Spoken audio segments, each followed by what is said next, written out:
श्री शारदायै नमः। आज पुनः तर्क संग्रह के पाठ में हम लोग सम्मिलित हैं।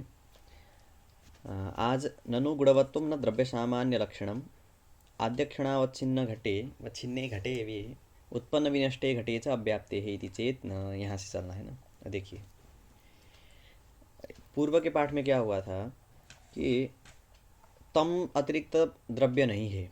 ठीक है, तम को दशम द्रव्य मानने की आपत्ति आ रही थी, वो आपत्ति नहीं है क्योंकि कैसे आपत्ति दे रहे थे पूर्व पक्ष में। उनका प्रमाण क्या था कि नीलम तमस चलती, अर्थात नील रूपवत्तया कर्मवत्तया च तमसः द्रव्यत्वम। मूल युक्ति यही थी, अर्थात गुणवत्वम कर्मवत्वम यत्र अस्ति तस्यैव द्रव्यत्वम सिद्ध्यति सह तदेव द्रव्यम। ये जो युक्ति पूर्व पक्ष में प्रदर्शित किए थे मीमांसक लोग, यहाँ क्या है देखिए, यही युक्ति को लेकर जैसे कि वो पूर्व पक्षी भी तो जानता होगा कि द्रव्य मानने के लिए नैयायिक लोग द्रव्य किसको मानते हैं, गुणवत्त जो है और अथवा कर्मवत्त जो है उसको द्रव्य मानते हैं। तो गुणवत्त और कर्मवत्त को ही द्रव्य मानने के कारण नील जो तम है वो भी नील रूप, नील जो गुण है उसका आश्रय और कर्म मतलब चलना इत्यादि कर्म का आश्रय होने के कारण वो भी द्रव्य है करके वो पूर्व पक्षी किए थे। तो इसी से स्पष्ट हो जाता है कि गुणवत्वम द्रव्य से लक्षणम एवं च कर्मवत्वम द्रव्य से लक्षणम। ठीक है, अब देखिए अब एक लक्षण हो गया, अब इसको बोलना नहीं है, सीधा ये लक्षण मान के यहाँ दोष दे रहे हैं। ठीक है, जब ये लक्षण स्वीकार करेंगे गुणवत्वम कर्मवत्वम तभी नहीं दोष लगेगा, इसलिए लग रहे ननु गुणवत्वम न द्रव्य सामान्य लक्षणम। द्रव्य सामान्य लक्षण गुणवत्वम न, क्यों, कहाँ वे विचार हुआ, तो आद्यक्षणावच्छिन्ने घटे उत्पन्न विनष्टे च घटे अव्याप्ते है। देखिए दो जगह अव्याप्ति दिखा दिए, एक आद्यक्षणावच्छिन्ने घटे, एक उत्पन्न विनष्ट घट में। अब देखिए ये आद्यक्षणावच्छिन्न घट क्या है, सबसे पहले तो ये समझना पड़ेगा ना। देखिए जो घट रूप है, घट में जितने भी द्रव्य गुण आदि उत्पन्न होंगे, ठीक है, अथवा सरल रूप से समझ लीजिए कि जो कपाल है, कपाल मतलब मृत्तिका से बना हुआ जो दो घट के लिए जो कारण है, ठीक है, घट बनने के लिए पूर्व में अपेक्षित जो कारण है, मिट्टी से जो बना हुआ घट बनने के लिए जो अपेक्षित कारण है, ठीक है, वो जो कपाल है, वो कपालद्वय संयोग जब हो जाएगा, कपालद्वय संयोग होने के बाद घटोत्पत्ति होगी। जब घटोत्पत्ति होती है तब कपाल जो है घट के प्रति कारण है। ठीक है, कपाल घट के प्रति कारण है क्योंकि कपालद्वय संयोगात, दो कपाल को जोड़ेंगे तो घट बनेगा। कपालद्वय संयोगात घटोत्पत्ति ही जब बोल रहे हैं तो कार्य घट है, कारण क्या है, कपाल। कपालद्वय संयोग भी है, कपाल भी है। ठीक है, कपाल कारण है, तो कारण को हमेशा जो भी कार्य का जनक हो, कार्य का जनक जो कारण होता है उसको हमेशा कार्य से पूर्व में रहना ही चाहिए। समझे, कार्य से अव्यवहित पूर्व में कारण को रहना चाहिए, नहीं तो फिर कार्य तो क्या है, पश्चाद्भावी है ना, प्रागभाव प्रतियोगी है। कारण में कार्य का प्रागभाव रहता है, मतलब पूर्व में अभाव रहता है। वो अभाव कहाँ रहेगा, कारण में न रहेगा। प्रागभाव कहाँ रहता है, हमेशा स्वसमवाय कारण में रहता है। ठीक है, तो घट का प्रागभाव रहेगा कहाँ, कपाल में। ठीक है, घट का प्रागभाव रहेगा कपाल में, इसलिए घट क्या है, कपाल। जो घट से पूर्ववृत्ति कपाल हमेशा ही होगा। मतलब इससे ये अभिप्राय निकल रहा है कारण को हमेशा कार्य से पूर्व में रहना चाहिए, वही कार्य, कारण का लक्षण ही वही है। ठीक है, कार्याव्यवहित पूर्ववृत्तित्व, यहाँ नियत पद दे के सब कुछ करेंगे। अब देखिए जो घटरूप है, घटरूप कहाँ उत्पन्न होता है, समवाय संबंध से घट में उत्पन्न होता है। जब घटरूप घट में समवाय संबंध से उत्पन्न होगा तो घटरूप के प्रति कारण क्या है, समवाय कारण घट है। ठीक है, तो घटरूप के प्रति घट जब कारण हो जाएगा तो घटरूप से पूर्ववृत्ति किसको होना चाहिए, घट को होना चाहिए। जब घटरूप से पूर्व में घट रहेगा तभी घट क्या होगा, कारण हो पाएगा घटरूप के प्रति। अब कपालद्वय संयोग से जब घटोत्पत्ति हो रही है तब ऐसा माना जाए कि कपाल तो स्वरूप है ही, कपाल में अपना रूप है और घट में भी रूप दिखाई देता है। और हम जब बनाते हैं तब जब कपाल द्वय संयोग होएगा तो घट में रूप सीधा दिखाई देता है। तो मतलब क्या दिखता है कि घट और घटरूप एक साथ आ रहे हैं, घट की उत्पत्ति और घटरूप की उत्पत्ति एक साथ दिखाई देती है हमको। ठीक है, जब एक साथ दिखाई देती है, एक साथ दिखाई देती है मतलब यदि दोनों की उत्पत्ति सह उत्पत्ति है, ठीक है, एक साथ दोनों उत्पन्न हो रहे हैं, तो एक साथ दोनों उत्पन्न होने वाले घट और घटरूप जो है परस्पर में कार्य कारण नहीं हो सकते हैं। ठीक है, बहुत साल पुराने हमारे पिताजी और बहुत साल और अभी अभी नए नए हम पुत्र जी, ठीक है, पिताजी और पुत्र जी, अंतर है या नहीं? पिताजी पहले होते हैं, पुत्र जी बाद में होते हैं। ऐसा देखा गया है कि पिता पुत्र एक साथ हो? नहीं होता है ना। इसीलिए क्या क्या एक साथ हो तो क्या मानेंगे उसको? पिता पुत्र ही नहीं मानेंगे। इसी प्रकार से घट और घटरूप भी हमको व्यवहार में एक साथ उत्पन्न दिखाई देता है। जब एक साथ उत्पन्न होते हुए दिखाई देते हैं दोनों, घटरूप और घट, तो दोनों परस्पर में कार्य कारण नहीं हो सकता है, ये आशय था। ठीक है, ये आपत्ति आएगी ना, ये आपत्ति के वारण के लिए हम लोग क्या कहेंगे? देखिए, क्षण मतलब क्या होता है? एक मिनट सेकंड ऐसा नहीं होता है, बहुत सूक्ष्म क्षण। ठीक है, माइक्रो सेकंड तक जाते हैं ना, ऐसे बहुत सूक्ष्म क्षण जिसको हमको पता ही नहीं चलता है। वो सूक्ष्म क्षण हम क्या मानेंगे कि जैसे कपाल से जब घड़े की उत्पत्ति होती है, तब घड़ा क्या होगा? निर्गुण उत्पन्न होगा।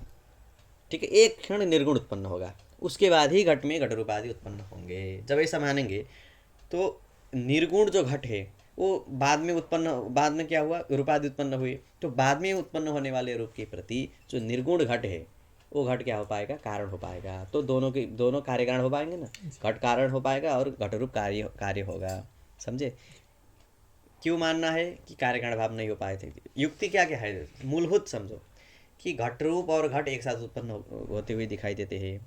जो एक साथ उत्पन्न होते हैं परस्पर में कार्य कारण नहीं हो सकता है।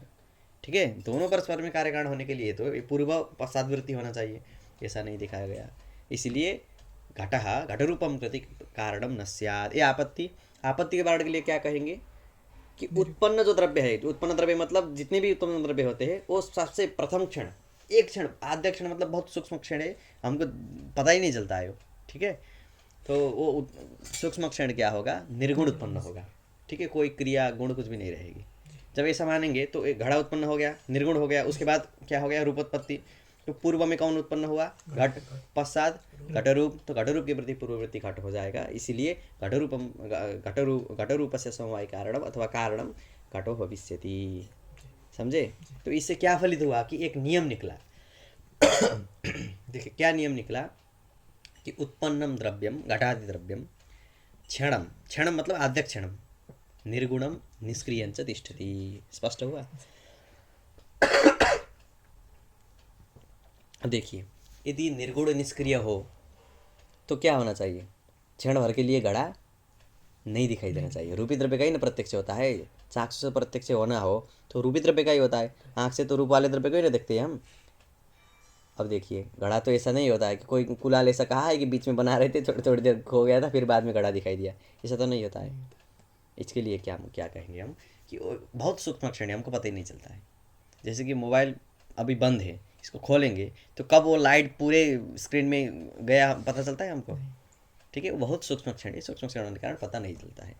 ठीक है, ये करेंगे सब ठीक ठाक है ना। अब न्याय भी एक उत्पन्न हो गया कि उत्पन्नम द्रव्यम क्षणम निर्गुणम निष्क्रियंच तिष्ठति। ऐसा मानेंगे तो एक जो द्रव्य मिल गया अब हमको, सब द्रव्य में कितने, कोई में 14 गुण, कोई में 9 गुण, ऐसे करके सब में, सभी द्रव्य में, नवद्रव्य में गुण रहते थे। लेकिन ये जो उत्पन्न द्रव्य है क्षण भर निर्गुण और निष्क्रिय रहेगा। निर्गुण रहेगा मतलब गुणाभाववत रहेगा। द्रव्य का लक्षण क्या कर दिए? गुणवत। ठीक है, गुणवत्तम द्रव्य से लक्षणम, लेकिन एक ऐसा द्रव्य मिल गया, ठीक है, वो भी एक क्षण के लिए गुणाभाववत मिल गया। ठीक है, तो गुणवत्तम द्रव्य से लक्षणम भवता उक्तम, परंतु गुणाभाववत्वम कुत्र अस्ति? आद्य क्षणे घटे अस्ति, उत्पन्ने घटे अस्ति। ठीक है, द्रव्य तो है ही, तो द्रव्य में सकल द्रव्य में जाना चाहिए ना। तो लक्ष्य के एक देश कौन सा? आद्य क्षणावच्छिन्न घट। ठीक है, आद्य क्षणावच्छिन्न घट जो लक्ष्य के एक देश है, तद अवृत्तित्वं कस्य अस्ति? लक्षणस्य। किं लक्षणं? लक्षणं किम् अत्र? द्रव्यस्य लक्षणं किम् उक्तं?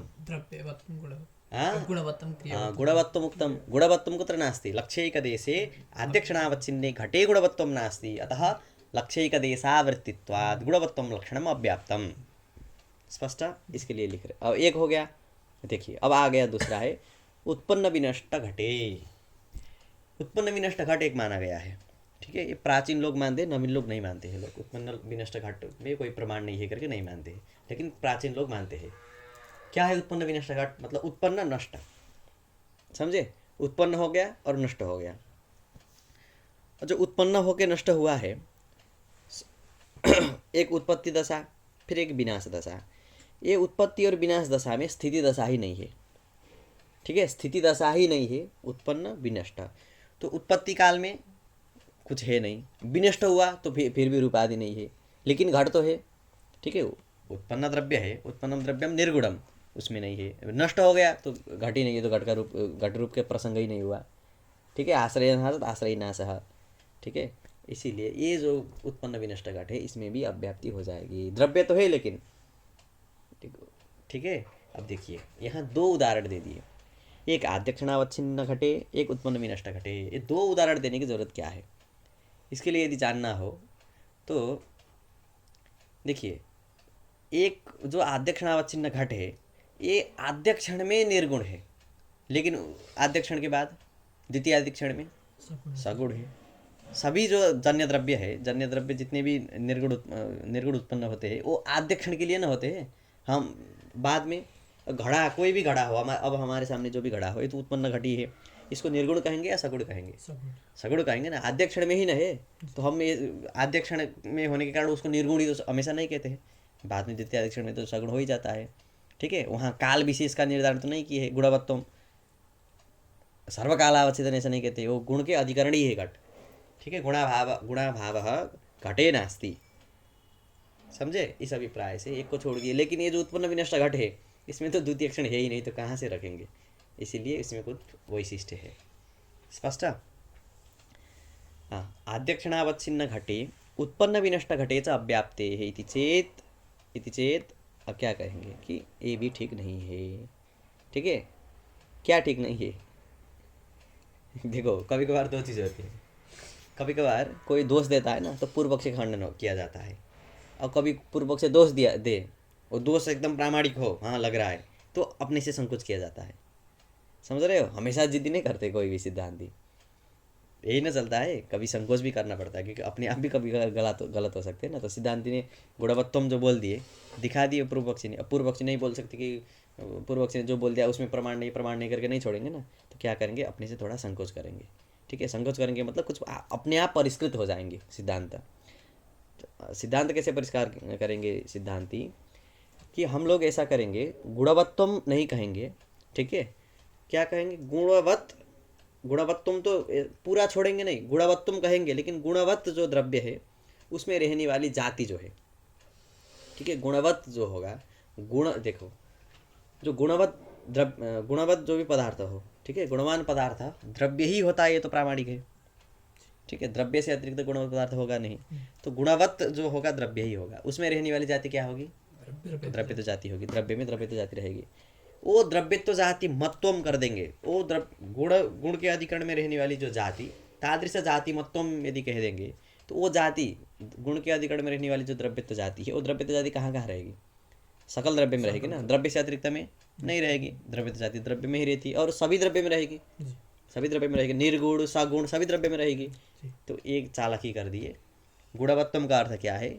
गुणवत्त जो अधिकरण में उसमें रहने वाली जो जाति, तादृश जाति मत्वम, तो द्रव्य तो जाति मत्वम द्रव्य से लक्षणम कर दो। कहीं दोष है? जो उत्पन्न विनष्ट घट है वो भी तो द्रव्य है। ठीक है, गुणवत्त का अधिकरण भले ही वो ना हो, लेकिन गुणवत्त का अधिकरण क्या है? और घटपट आदि। ठीक है, द्वितीय क्षण में अथवा अभी जो हमारे कमरे में रखा हुआ घड़ा है, वो घड़ा क्या है? गुणवत्त है। उसमें रहने वाली जाति द्रव्य तो जाति। द्रव्य तो जाति तो ऐसा नहीं ना होता अलग अलग, जाति तो एक ही होती है। ठीक है, तो एक ही जब जाति होती है तो गुणवत्त जो घट में रहने वाली जाति द्रव्य तो जाति, वो जाति सकल द्रव्य में है, निर्गुण सगुण सभी में है।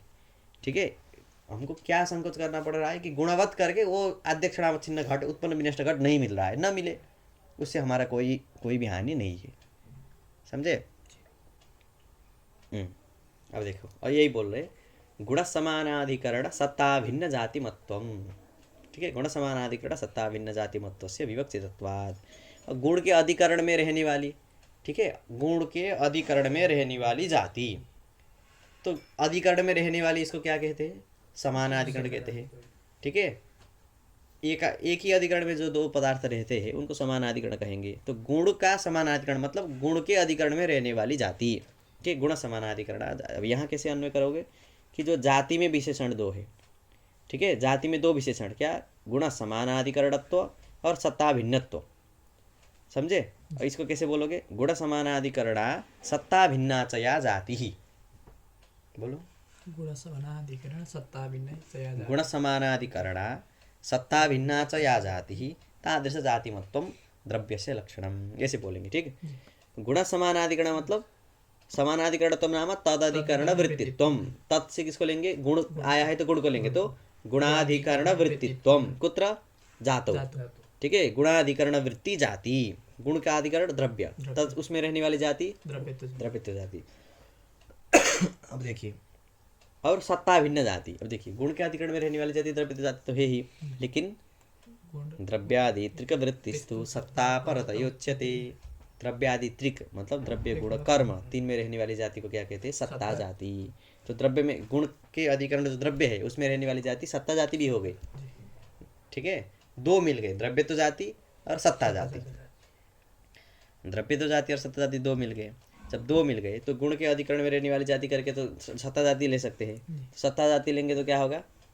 गुण के अधिकरण में रहने वाली जाति सत्ता जाति। तादृश जाति मत्वम, सत्ता जाति कहाँ कहाँ है? द्रव्य गुण कर्म तीनों में चला। किसका लक्षण किए थे हम? द्रव्य का लक्षण। कहाँ कहाँ चला गया? द्रव्य गुण कर्म, सभी द्रव्य में तो गया, लेकिन कर्म और गुण में भी गया, इसलिए अतिव्याप्ति। वो अतिव्याप्ति वारण करने के लिए हमको क्या लेना चाहिए? कि सत्ता को नहीं लेना चाहिए और द्रव्य को ही लेना चाहिए। अब एक ही ना हमको दिक्कत कर रहा है, सत्ता। ठीक है। एक ही सत्ता दिक्कत कर रहा है तो हम क्या करेंगे? सत्ता भिन्न कह देंगे। गुण समानाधिकरणा या सत्ता भिन्ना जाति ही। सत्ता भिन्ना जाति कौन बचेगी अंतिम में? द्रव्यत्व जाति।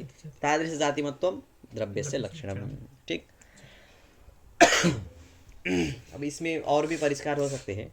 ठीक है। गुण का अधिकरण घट हो गया, उसमें रहने वाली सत्ता से भिन्ना जाति घटत्व जाति, पृथ्वीत्व जाति। ठीक है। बहुत सारे परिष्कार हो सकते हैं, लेकिन अभी जितना उपयुक्त है वही। इसमें फिर साक्षात द्रव्यत्व साक्षात व्याप्य जाति, ऐसे ऐसे करके करेंगे, अभी वो जरूरत नहीं है। ठीक है।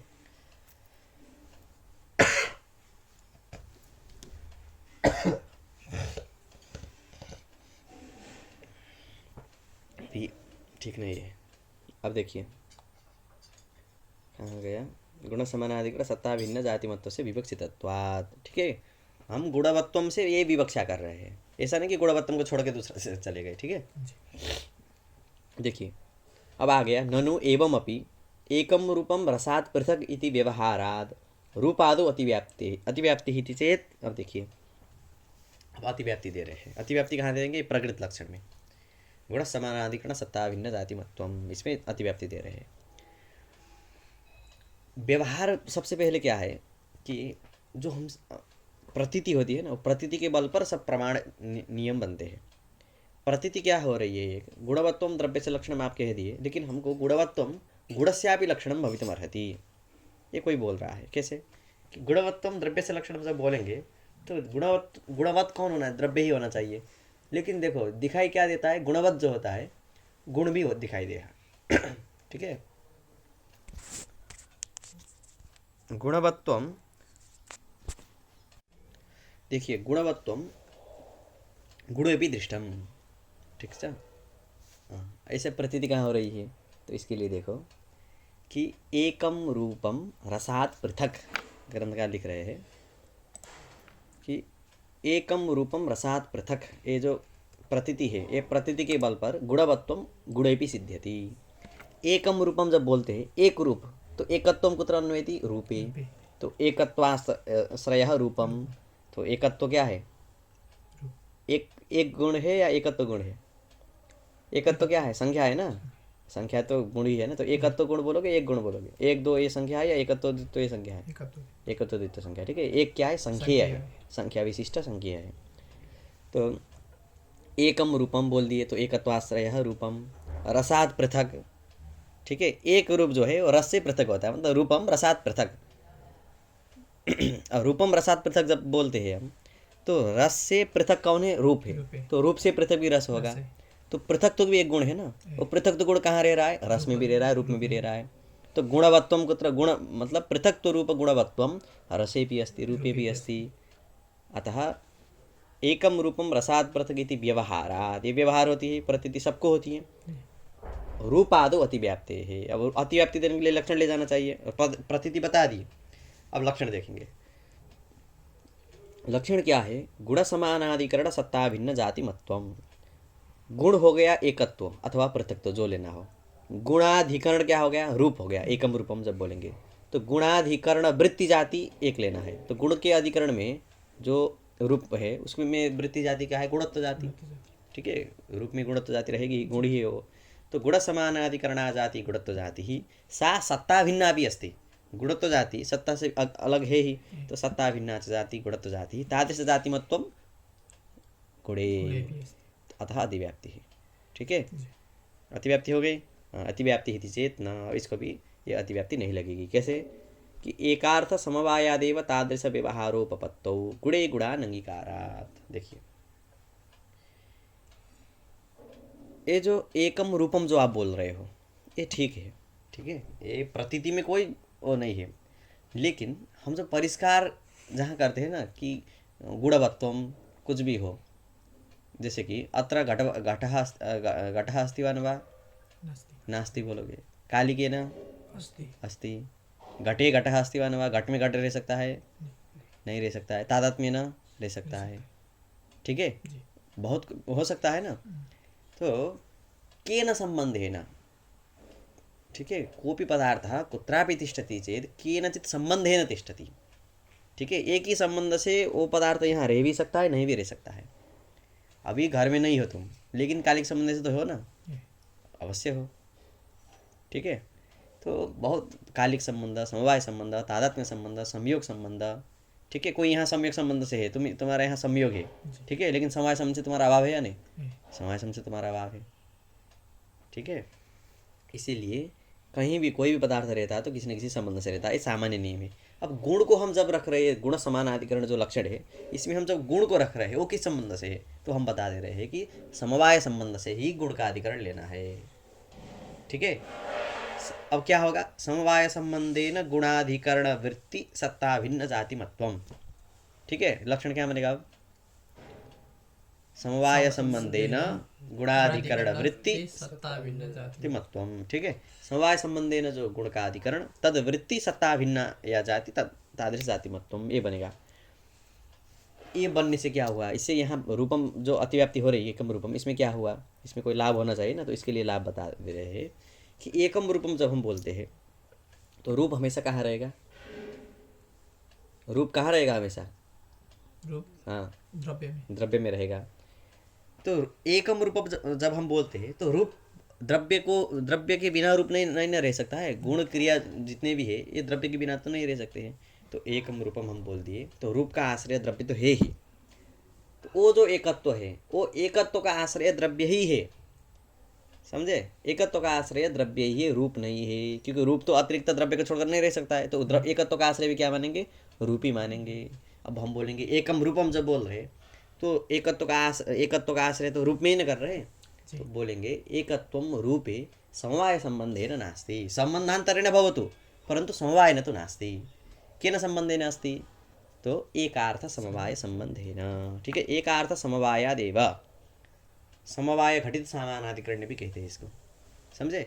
समवाय घटित सामानाधिकरण्य मतलब सामानाधिकरण्य में, सामानाधिकरण्य मतलब दोनों अधिकरण वृत्तित्व जो है उसमें समवाय घटित हो, मतलब समवाय प्रविष्ट हो।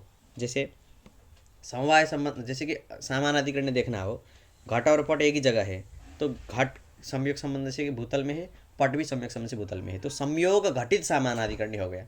ठीक है, इन दोनों का सामानाधिकरण है, लेकिन के न संबंध है ना? संयोग है ना। इसी प्रकार से एकत्व और रूप का सामानाधिकरण है, के न संबंध है ना? समवाय संबंध है ना। समवाय संबंध है ना सामानाधिकरण्यम, इसको बोलेंगे समवाय घटित सामानाधिकरण्यम। इसका नाम है एकार्थ समवाय। एकार्थ समवाय मतलब अर्थ मतलब अधिकरण है यहाँ। एक अर्थ मतलब अधिकरण। एकस्मिन् अर्थे ययोः समवायः तयोः परस्परम एकार्थ समवायः। ठीक है, ये रट लेना। एकस्मिन् अधिकरणे यथा एकस्मिन् अधिकरणे द्रव्ये ययोः नाम एकत्व रूपयोः समवायः अस्ति। एकस्मिन् द्रव्ये एकत्वमपि अस्ति रूपमपि अस्ति, समवायेन अस्ति। ठीक है, अतः एकस्मिन् द्रव्ये ययोः समवायः एकत्व रूपयोः तयोः एकत्वस्य रूपस्य च परस्परं समवाय एकार्थ समवाय संबंधः। तो रूप में एकत्व तो रह रहा है, लेकिन केन संबंधेन? एकत्व बोल दिए, एकार्थ समवाय संबंधे न तो समवाय न गुण एकत्व रूप गुणवत्वम कुत्र अस्ति रूपे केन एकार्थ समवाय न, लेकिन लक्षण में हम क्या प्रविष्ट किए हैं कि समवाय संबंधेन गुणाधिकरणम भवेत्, समवाय संबंधेन गुणवत्तम एव द्रव्यस्य लक्षणम।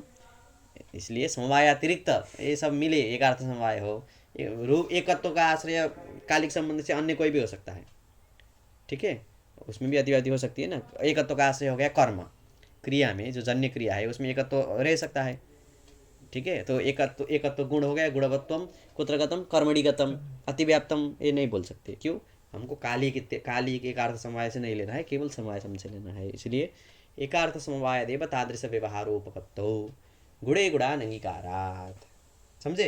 एकत्व का आश्रय द्रव्य ही है, और एकम रूपम जब हम बोलते तो एकत्व का आश्रय भी द्रव्य होगा और रूप का आश्रय भी द्रव्य होगा, लेकिन व्यवहार हो रही है। एकम रूपम जब बोलते हैं तो केन संबंध है ना, एकार्थ समवाय संबंध। अब क्या बोल दिए, गुणे गुणानंगीकारात्, गुण में गुण को अंगीकार नहीं किया जाता है, ठीक है, मतलब गुण में गुण नहीं रहता है, मतलब एक अर्थ समवाय संबंध से रह रहा है, तो इसका भी अभिप्राय यही कि समवाय संबंध से नहीं रह सकता है। इसलिए गुणे समवाय संबंधिन गुणानंगीकारात् इत्यभिप्रायः। स्पष्ट, ठीक है, इतना ही करें। कोई प्रश्न, कुछ प्रश्न हो तो बताओ, नहीं तो आज का यही करें।